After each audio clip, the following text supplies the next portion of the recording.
Welcome back. I'm joined now by Jane Ann Keita with the Arkansas Coalition Against Domestic Violence, which offers VINE to its clients. Hi, Jane Ann. Hi.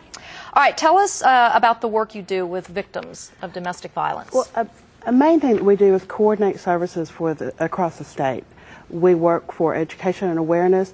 What we do is support and assist the service providers across the state so we can provide in Arkansas the best services possible to our victims. And so how do you use VINE?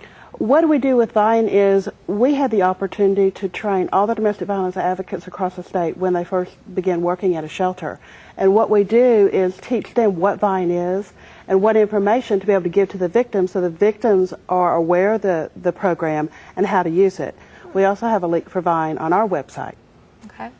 And so how long has your organization been using VINE? As long as I can remember. I Really? joined the coalition in 2001, and we were, I honestly was thinking when I saw that question, I don't remember when we didn't work with VINE. I think as it grew, part of our job is to know what's going on across the state, so we want to get that word out so everyone can have as much information and be able to use that as possible. Describe to our viewers how very important this is to what you do. What we want to do, our ultimate goal is to help victims and keep them safe and stop as much domestic violence as we can.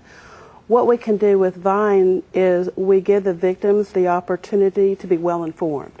If they're well informed, they have more information, that helps them keep themselves safe. Knowledge is power, so to speak. Exactly. Yeah. And it also gives them a feeling of security in addition to actually helping them safety plan and keep themselves safe. Can you give us an example? Can you relay a story? I can. We had the opportunity, actually it was at the beginning of this year, that a woman was notified that her batterer was going to be released from prison.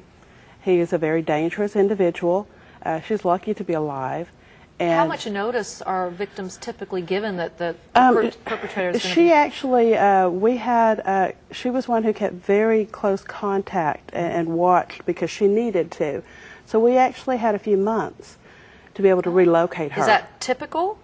To be given several months sometimes? In her situation, as she was watching very closely to see what was going on and had been working with the system, because everyone was aware of exactly how dangerous this person was, we had enough time to be able to relocate her. So she moved and we worked with her to keep the information confidential so it would be harder to track her and get her settled in a new place and safety plan and keep her as safe as possible before he was released. And we do know that after he was released, he tried to find her through her doctor's offices and landlords and things like that by just subtle phone calls. So it could very well have saved her life by being able to move her. So do you find sometimes that victims are still even so frightened that they can't even take that step?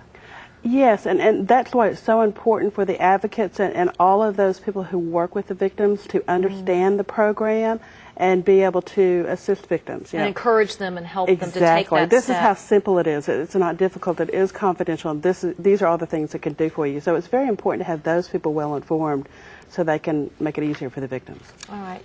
Jane Ann, thank you so much. Thank you for being here. Thank you. If you're being abused, call the Arkansas Coalition Against Domestic Violence National Hotline at 1-800-799-SAFE. Of course, people can't use VINE if they don't know about it. It takes a team of law enforcement professionals to notify the public about VINE and to update data on offenders.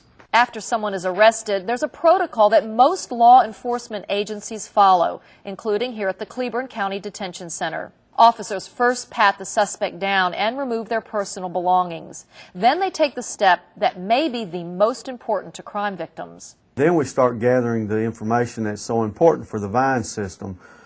We gather their names, dates of birth, social security numbers, family information, type of crimes, tattoos. All of that information is then entered into the booking computer, which is linked to the VINE system. For instance, we have an individual now in our facility that we will be transporting back to ADC later today.